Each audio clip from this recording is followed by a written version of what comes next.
Get her out. I don't waste time on people like that. The billionaire didn't lower his voice.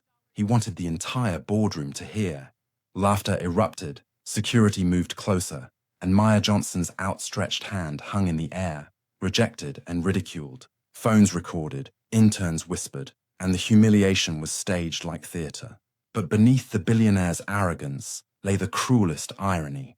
He was mocking the very woman who controlled the contract, the capital, and the power to erase his $3 billion empire. The glass towers of sterling capital gleamed in the morning sun, casting shadows across the city like monuments to arrogance. On the top floor, the boardroom buzzed with anticipation. A deal worth billions was about to be finalized, or so they thought.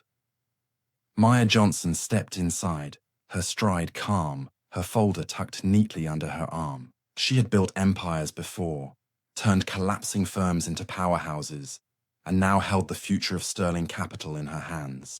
But the moment she crossed the threshold, the atmosphere shifted. At the head of the table sat Richard Hale, the billionaire CEO. His smile didn't reach his eyes. He leaned back in his chair, fingers drumming on polished oak. "You must be lost," he said, his voice cutting. "I'm here for our scheduled meeting," Maya replied evenly. Richard chuckled, a sound meant to sting. "Scheduled? With you? No. People like you don't sit at this table." Laughter broke around the room. Board members exchanged smirks, interns whispered, and one discreetly lifted a phone to record. Richard waved his hand dismissively. "Security!" he barked. "Show her out!"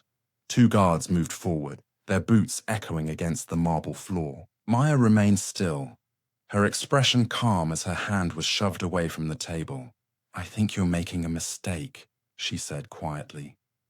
"No, you made the mistake," Richard sneered, "thinking you could stand in this room, let alone do business here." Gasps flickered from the back of the room. It was a calculated humiliation. Richard wanted a spectacle, wanted her to be paraded out as a fraud. He didn't know he was walking into his own execution. The guards gripped her arms. Maya straightened, her voice steady. "This is your final chance to reconsider." Richard leaned forward. "And this is your final moment in this building." The room chuckled again, interns snickering, phones filmed, eager for the viral clip. The arrogance was suffocating. Then Maya tapped her phone. A small light blinked red. "What's that?" Richard demanded. "A direct feed," Maya said, her voice calm but commanding. "Everything said in this room is now streaming live to my legal team and regulators. Every insult, every word, every threat. You've just handed me the evidence." Richard froze for a moment, then forced a laugh.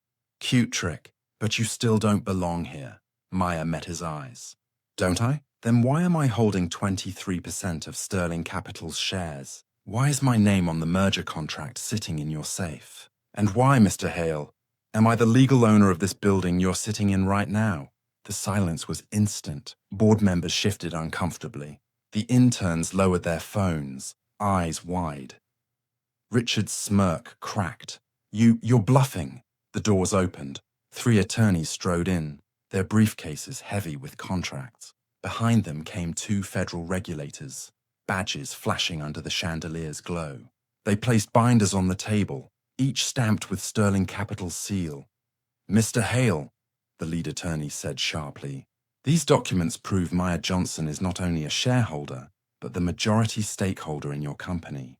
By attempting to remove her, you've committed fraud, breach of contract, and attempted corporate sabotage. All on record." Richard's face drained of color. This isn't possible." "Oh, it's possible," Maya interrupted, her voice like steel. "And now it's public. Millions are watching." She gestured to the blinking red light.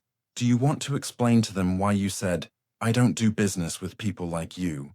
Murmurs spread through the boardroom. Some directors looked away in shame. Others muttered about resigning. The interns who had recorded earlier were now broadcasting her victory live. Richard slammed his fist against the table. "You won't get away with this." Maya stepped closer, her presence filling the room. "Get away with it? Richard, I just cancelled the $3.2 billion merger your empire depended on. Effective immediately, Sterling Capital has lost its lifeline, the regulators nodded. We'll be freezing accounts pending investigation. Phones buzzed across the room as news alerts broke. Sterling Capital merger collapses. CEO exposed in live recording. Maya Johnson holds majority stake. Richard staggered back into his chair, sweat beading on his forehead. Please, he whispered. We can renegotiate. Maya shook her head. There's nothing to renegotiate. You laughed at me. You mocked me. You called security to drag me out of my own building. Now you can explain to your shareholders how arrogance destroyed their company. The guards who had grabbed her earlier stepped aside, ashamed. One muttered, Sorry, ma'am. She turned to the board. Effective immediately, Richard Hale is removed as CEO. Any director complicit in this humiliation will resign or face prosecution. My attorneys have everything they need. The board erupted in whispers. Several members stood quickly, offering apologies. Others slipped out, already sensing the end of their careers. Richard tried one last plea. You can't just erase me. Maya leaned forward, her voice a dagger. Erase you? No.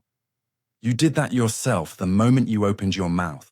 The cameras caught every word. Within hours, the clip went viral. Social media blazed with hashtags. Maya owns it. 3 billion lesson. Respect as power. By evening, Sterling Capital's stock had collapsed. Shareholders demanded Hale's removal. Regulators announced full-scale investigations into fraud and discrimination. And Maya, calm as ever, returned to her office. Not as a visitor, but as the rightful ruler of the empire they tried to strip from her. Weeks later, Sterling Capital reopened under new leadership, its culture transformed. Diversity reforms were mandatory, apologies public, and Hale's name erased from the building he once boasted about. At a press conference, Maya delivered her final words. Power doesn't come from arrogance, it comes from truth. And today, the truth reminded this board and the world that dignity isn't negotiable.